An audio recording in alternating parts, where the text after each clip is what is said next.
शनिवार दिनांक 1 ऑगस्ट 2026 रोजी जीवन विद्या मिशन ज्ञानसाधना केंद्र नवीन नाशिक गुरुपौर्णिमा सोहळा कृतज्ञता दिन शुभलक्ष्मी मंगल कार्यालय सिडको नाशिक येथे ऐश्वर्यात भक्तिमय वातावरणात संपन्न झाला।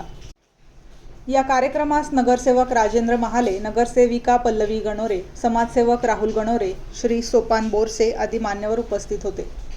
सद्गुरू श्री वामनराव पै प्रणित उपासना यज्ञाने भक्तिमय वातावरणात कार्यक्रमाची सुरुवात झाली। संगीत, जीवनविद्या, मानसपूजा, जीवनविद्येची प्रतिज्ञा, गुरुपूजन, गुरुवंदना, विविध कोर्सेस या उपक्रमांनी जमलेले सर्व नामधारक व जमलेल्या श्रोता वर्गाचे मन भारावून गेले। जीवनविद्येच्या बालसंस्कार वर्गाच्या बालगोपालांनी कामावर प्रेम कसे करायचे, परमेश्वराचे नाव अखंड मुखात कसे राहील यावर अप्रतिम नृत्याचे सादरीकरण केले व बालसंस्कार वर्गात आल्यापासून त्यांच्यावर कसे संस्कार झाले हेही अनुभव कथन केले। सद्गुरूंच्या सतशिष्या प्रवचनकार सौ सुनंदाताई चव्हाण यांनी चला आठवूया खऱ्या देवा या विषयावर सुश्राव्य असे मार्गदर्शन करून सर्वांना मंत्रमुग्ध केले। हे जग सुखी व्हावे, हिंदुस्थान हे राष्ट्र पुढे पुढे जावे हा सद्गुरूंचा संदेश सर्वांपुढे ठेवला। ज्ञानेश्वर महाराज, तुकाराम महाराज इत्यादी संतांचे दाखले देऊन गुरु शिष्याचे महत्त्व, सद्गुरूंचे महत्त्व पटवून दिले। तसेच विश्व प्रार्थनेचे महत्त्व पटवून दिले। आपण सुखी होऊन इतरांना सुखी कसे करायचे, व्यक्तीपासून विश्वापर्यंत एकाच वेळी सुखी करण्याची कला श्री वामनराव पै यांनी शिकवली। त्याप्रमाणे साधना करवून घेत त्यांच्याविषयी कृतज्ञता व्यक्त केली। कार्यक्रमाची सांगता स्फूर्तिगीताने झाली। जीवन विद्या मिशन ज्ञानसाधना केंद्र नवीन नाशिक पदाधिकारी व नामधारक यांचे मोलाचे सहकार्य लाभले। कार्यक्रमास परिसरातील नागरिक, नामधारक, पदाधिकारी मोठ्या संख्येने उपस्थित होते। पदाधिकाऱ्यांनी सर्वांचे आभार मानले। प्रतिनिधी निलेश शेकोकार, नाशिक। चमत्कार होतात सगळीकडे, पण सद्गुरूंनी आपल्याला सावध संदेश दिलाय। चमत्कार तिथे कोपरापासून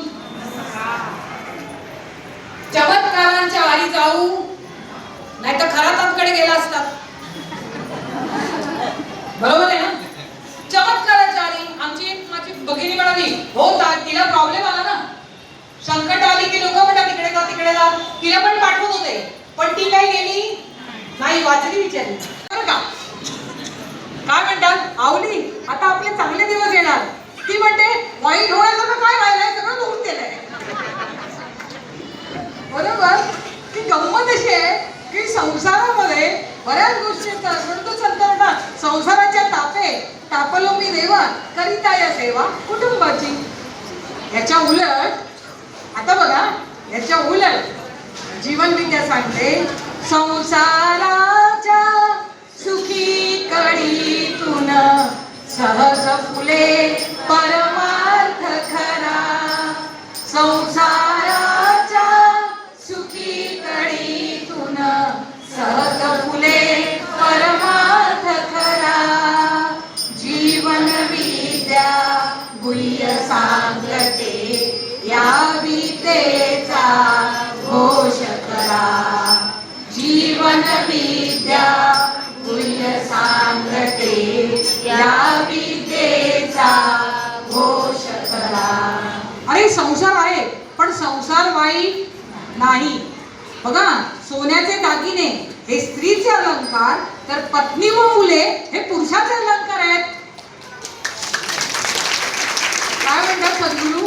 सोन्याचे दागिने हे स्त्रीचे अलंकार, तर पत्नी व मुले हे पुरुषाचे अलंकार।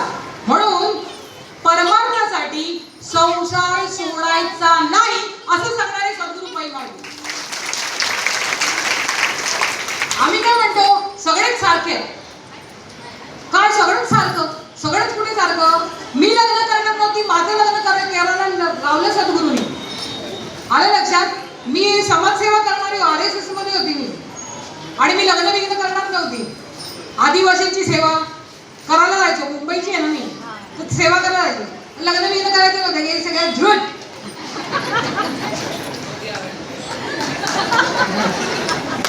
लग्न म्हणजे काय माहितीये, नाशिक मध्ये आल्यावर मी शिकले, घोड्यावर बसून केलेला गाढवपणा। सगळं दिलं पाहिजे, सर्वस्व दिलं पाहिजे आणि जगाची सेवा। सद्गुरू म्हणतात, तुम्ही सुखी होऊन म्हणा, इतरांना सुखी करण्याचा प्रयत्न प्रयत्न करणे म्हणजे यशस्वी जीवन. आता किती भयानक परिस्थिती आहे. मुलं मुली लग्न करत नाही.